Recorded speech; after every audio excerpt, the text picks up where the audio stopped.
Es tev izstāstīšu, kā darbojas Vieslatvijas vidusskolas mācību vide.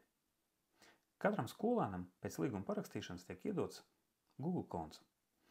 Tas ir vārds.uzvārds@vieslatviasvsk.lv, un tieši ar to var piekļūt mācību videi. Pirms doties šeit uz mācību vidi, vienmēr ir jāpārbauda, vai esi pareizā kontā. Un tā, varam vaļā mācību vidi. Tā ir Google Classroom. Šeit ir 7. klases skolēnu mācību vide, kur ir 16 priekšmeti, tad sarindoti, un vēl 3 papildus priekšmeti, kabineti, kuros var uzzināt kaut ko vērtīgu un noderīgu. Atvērsim vaļā latviešu valodu. Tad esam iekšā latviešu valodas kabinetā. Pirmais mums ir poga pievienoties. Ja? Un ar to pogu mēs varam iekļūt iekšā virtuālajā mācību klasē, kur tikties kopā ar saviem klasbiedriem un galvenais skolotāju. Saraksts parasti ir e-klasē, to tad mēs apstamies, konkrēts laiks, konkrēta diena, kurā mēs vēlamies pievienoties, tad arī spiežam to pogu pievienoties, lai tur tiktos ar skolotājiem klasbiedriem. Šeit ir iespēja atstāt arī kādu ziņu, parasti skolotājs te var uzrakstīt kaut ko noderīgu skolēniem, bet šajā gadījumā mums nekādu ziņu nav. Ejam iekšā, kur ir klases darbs.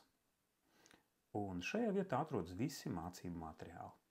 Sakārtotie tie ir vienādā veidā visos mācību priekšmetos. Sākumā ir mācību gada plāns, kur tad mēs atveram vaļā un varam izlasīt, cik tēmas, kādas sasniedzami rezultāti, kāda laika perioda, cik daudz pārbaudas darbi. Tā kā kopumā viss, kas attiec uz konkrēto mācību gadu, konkrētajā mācību priekšmetā.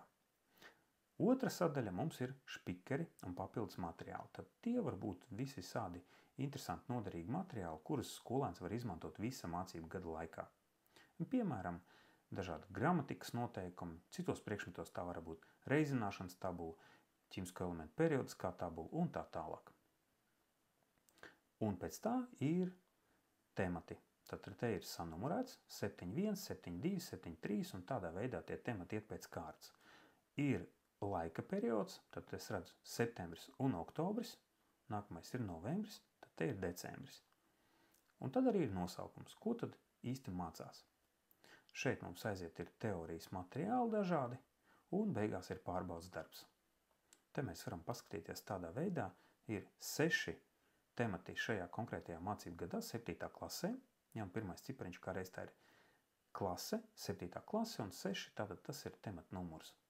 Un te var redzēt, ka pēdējais pārbaudas darbs vēl nav nodots, bet šeit visi iepriekšējie jau ir nodoti.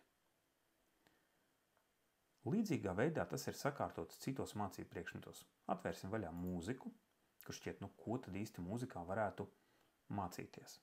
Ejam iekšā klases darbs un skatāmies. Tieši tāpat mācību gada plāns, špikeri un tālāk aiziet temati. Tad sakārtots viss tieši tāpat.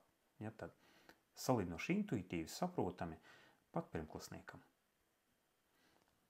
Ja mēs ieejam iekšā te, kur nav pabeigti, mēs varam ieraudzīt, mums ir piešķirts, nav un pabeigts.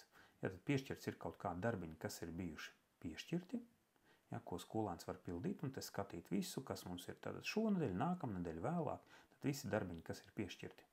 Tālāk, kas nav pabeigti, ja, tad kas nav pabeigti konkrētajā laikā, kad bija uzdots, pieņemsim, šeit ir matemātikas olimpiādas uzdevumi, kuri nav izpildīti noteiktajā termiņā. Ja, tad skolēns ir izvēlējies tos nepildīt, jo tas nebija obligātais pārbaudas darbs. Un tālāk ir pabeigts. Un te var redzēt, kādi pārbaudas darbi, tad šonedēļ ir pabeigti, kādi ir pagājušā nedēļā, ja, un te var skatīt visu, kas mums ir. Te mēs varam redzēt, ka tie ir nodoti, vēl nav novērtēti. Ja mēs skatāmies visu, tad reka mums parādās, ir pārbaudas darbs, kas jau ir novērtēts. Un te arī ir novērtēts, ja, tad cik punktu mēs esam iegūši no maksimālā punktu skaita, un tālāk jau atzīme parādās e-klasē. Tad salīdzinoši vienkārši ieejam iekšā mācību vidē, ejam iekšā katrā mācību priekšmetā, mācamies, kārtojam pārbaudas darbus, un viss ir saprotams.